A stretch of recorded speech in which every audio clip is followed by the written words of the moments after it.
Kisru yang mungkin terjadi usai KPU menetapkan hasil Pilpres 2014 pada 22 Juli esok menjadi momok tersendiri bagi masyarakat. Menjawab kekhawatiran itu, baik pihak keamanan maupun relawan dari kedua kubu yang bersaing dalam Pilpres telah saling ucap ikrar perdamaian. Kini setelah janji damai terucap, maka selanjutnya perlu diambil langkah yang tepat agar deklarasi damai bisa benar-benar terwujud.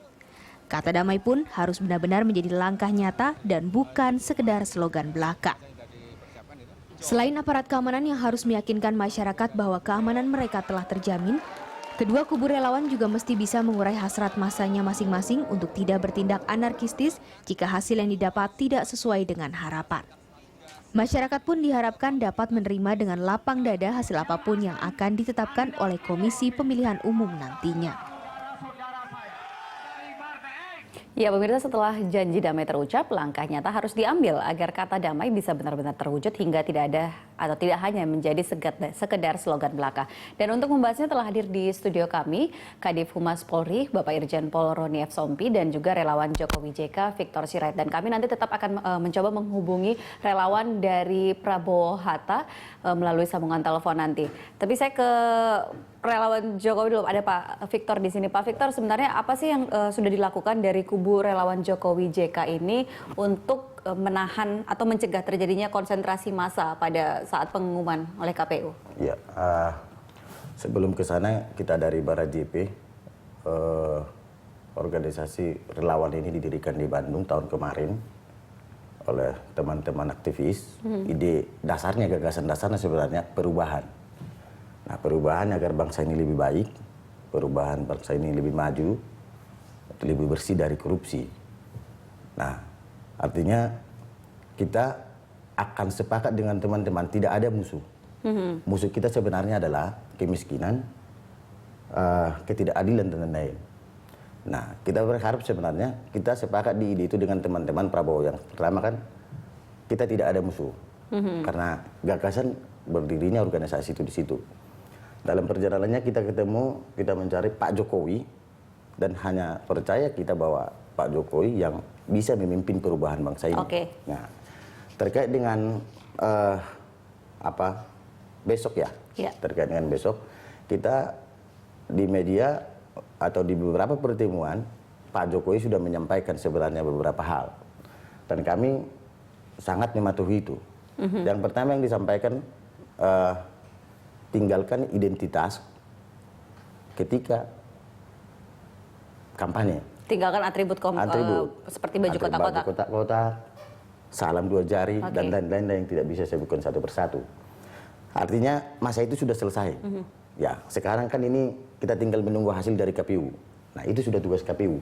Oke, jadi bagaimana caranya untuk teman-teman, misal teman-teman dari Pak Victor ini agar besok tidak turun kemudian ke jalan? Karena kan banyak mungkin antusias masyarakat yang ataupun relawan yang ingin berada di sana gitu ketika KPU mengumumkan siapa pemenang dari Pilpres 2014. Nah, relawan ini kan sebenarnya datang sendiri, bergerak sendiri atas kepercayaannya dan keyakinannya terhadap Jokowi. Dan kami yakin semua relawan akan mendengar perintah Jokowi ketika diarahkan untuk tidak turun. Karena dasar pikirnya, semua relawan ini hadir karena sosok Jokowi ini bisa dipercaya. Baik, saya ke Pak Roni. Pak Roni, kemarin kan TNI dan juga Polri sudah bersama-sama deklarasi damai dengan kedua relawan seperti itu, bahwa tidak mencegah adanya konsentrasi massa. Tetapi sebenarnya persiapan dari Polri sendiri seperti apa, Pak, terkait dengan pengamanan pengumuman besok? Sejak awal Pilpres ini dilaksanakan, tahapan kampanye kita sudah lalui dengan kesiapan Polri. 2.548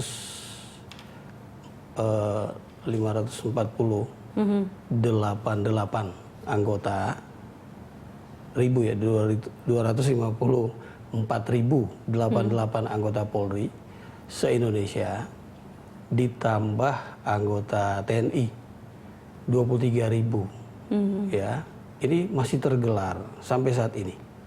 Kalaupun sudah selesai masa pemungutan suara, penghitungan dari TPS, PPS, PPK, KPUD, Kabupaten Kota, Provinsi, dan sekarang ini sejak kemarin dilaksanakan rekapitulasi di tingkat nasional di KPU pusat,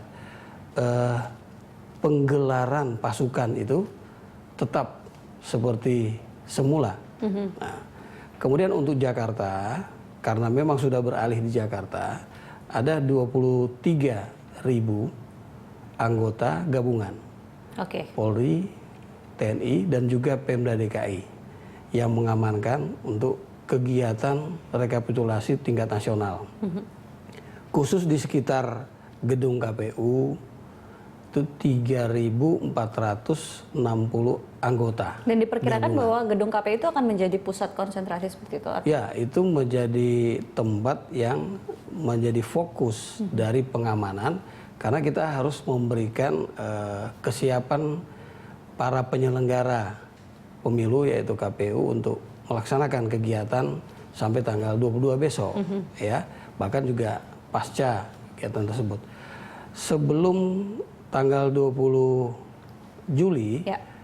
Polda Metro Jaya bahkan sudah melakukan simulasi tentang hal terburuk yang mungkin terjadi di KPU maupun di sekitarnya. Pertanyaannya kemudian, apakah memang potensi gangguan itu saat ini Polri membaca, apakah potensi gangguan itu memang ada, Pak, di lapangan? Polri melaksanakan tugas sesuai dengan operasi Mantap Brata 2014 yang tujuannya pengamanan baik pileg maupun pilpres. Apalagi sebelum dilaksanakannya kegiatan pemungutan suara, Bapak Presiden kan sudah mengingatkan. Ada perintah pertama, jangan underestimate. Itu sangat jelas, tidak boleh menganggap remeh, ya kan? Yang kedua, Polri dan TNI harus siap dan siaga. Nah, jadi bukan hanya karena situasinya tidak aman atau situasinya aman, tapi mengantisipasi. Mengantisipasi, baik. Kita Ya, nanti jadi akan kesiapan. Oke, Ya. Pak Roni dan juga Pak Victor, kita nanti akan lanjutkan lagi di segmen berikutnya. Pemirsa, kami akan segera kembali tetap di Jurnal Siang.